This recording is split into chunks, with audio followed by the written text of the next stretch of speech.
कितना आसान होता है ये कह देना कि कोरोना संक्रमण में लॉकडाउन के कारण कोचिंग बंद थी, पढ़ाई हो नहीं रही थी और अकेले बैठे बैठे दिमाग काम नहीं कर रहा था। कोई बात करने वाला नहीं था। बात करने की कोशिश की लेकिन उसने इनकार कर दिया। इस कारण ये सब हो गया। ये सब यानी दहाई दहाई कर गोलियां चला डाली। नमस्कार, बोल हिंदुस्तान में आपका स्वागत है। युवा शक्ति असीम है। सही वक्त पर सही मार्गदर्शन से वह देश को हर क्षेत्र में आगे ले जा सकते हैं, नहीं तो देश को विनाश की ओर भी ले जा सकते हैं। पिछले कुछ वर्षों से हम देख रहे हैं कि देश का कर्णधार युवा अपने मार्ग से विचलित नजर आ रहा है। युवाओं की वस्तु स्थिति से देश का भविष्य तय होता है। लेकिन अगर वही युवा आपराधिक प्रवृत्ति, छल, क्रूरता, बेईमानी, चोरी, हत्या आदि में लिप्त हो रहा हो तो क्या होगा? ना ही इनमें कानून का भय है, ना ही माता पिता का और ना ही समाज का। अभी बीते दिनों की घटना है कि राजस्थान की राजधानी जयपुर के मोती डूंगरी इलाके में पहले तो एक लड़की पर चाकू से हमला किया गया, फिर गोली मारकर हत्या कर दी गई। हत्या करने वाला लड़का लड़की का परिचित ही था। मृतका लड़की झुंझुनू की रहने वाली थी और जयपुर में रहकर पढ़ाई कर रही थी।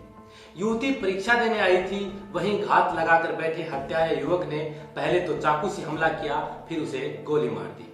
अब सवाल यह है कि आखिर कौन सी दुश्मनी उस युवती से हो गई जो इस सरफिरे लड़के ने इतनी क्रूरता से उसकी हत्या कर दी।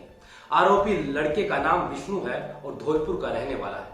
राजधानी में रहकर आरएस की कोचिंग करता था। प्रारंभिक पूछताछ में पता चला कि दोनों एक दूसरे से 2 साल से परिचित थे। कि जो घटना है वह राजधानी की है, इसलिए और भी महत्वपूर्ण हो जाती है, क्योंकि जब किसी प्रदेश की राजधानी होती है और वहां पर कानून कायदे सख्त होते हैं और वहां पर ऐसी घटनाएं हो जाए तो क्या बात है। लेकिन अगर राजधानी के ये ही हाल है तो आप सोचिए कि आम गांव ढाणियों की आप कल्पना ही नहीं कर सकते। बहुत सारे ऐसे मामले होते हैं जो सामने ही नहीं आ पाते। वह युवती तो अपने कॉलेज की परीक्षा देने आई थी, उसे क्या पता था कि एक सरफिरे लड़के की क्रूरता का शिकार हो जाएगी।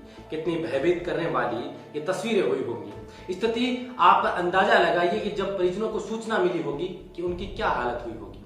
उनकी बेटी जो वहां पर पढ़ाई करती थी, उसकी एक सरफिरे ने गोली मारकर हत्या कर दी, तो उस परिवार पर क्या गुजरी होगी, उसका अंदाजा हम और आप नहीं लगा सकते।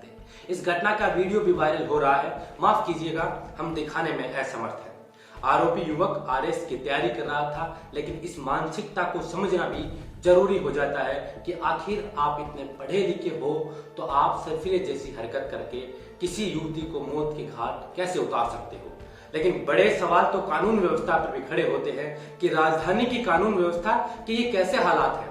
क्या यहाँ कोई कानून व्यवस्था पूरी तरह से चार चौपट हो गई है? समय समय पर बैठकें की जाती हैं, तमाम दावे किए जाते हैं, लेकिन जब ऐसे मामले सामने आते हैं तो पोल खोलती हुई कानून व्यवस्था भी नजर आ जाती है। अब सवाल यह भी है कि स्वामी विवेकानंद वाले इस हिंदुस्तान का युवा इस विनाश पथ की ओर क्यों बढ़ रहा है।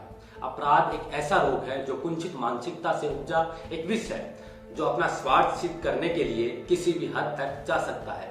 अपना क्षणिक उद्देश्य पूरा करने के लिए उसे साफ सुथरे रास्ते की उपेक्षा तंग और फिसलन भरी गलियां अधिक रोचक लगती हैं, जहां गिरकर वह अपराधी बन जाता है और अवैध क्रियाओं के द्वारा आर्थिक व अन्य उपलब्धियों का अर्जन करने लगता है।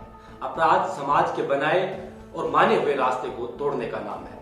सबसे बड़ा सवाल ये कि आखिर युवा ऐसे अपराध करने से पहले थोड़ा बहुत भी क्यों नहीं सोचते, थोड़ा बहुत भी डर उनके मन में क्यों नहीं होता, उनका मन विचलित क्यों नहीं होता। इस मामले में आरोपी से जब पूछताछ की गई तो उसने बताया कि कोरोना संक्रमण में लॉकडाउन के कारण कोचिंग बंद होने के कारण पढ़ाई नहीं हो पा रही थी, अकेले बैठे बैठे दिमाग काम नहीं कर रहा था, कोई बात करने वाला भी नहीं था। जिस युवती की हत्या की उससे बात करने की कोशिश की, लेकिन उसने इनकार कर दिया। 2 महीने पहले ही यूपी से हथियार लेकर आया था। अब सबसे बड़ा सवाल तो कानून व्यवस्था और लचर तंत्र पर ही उठता है।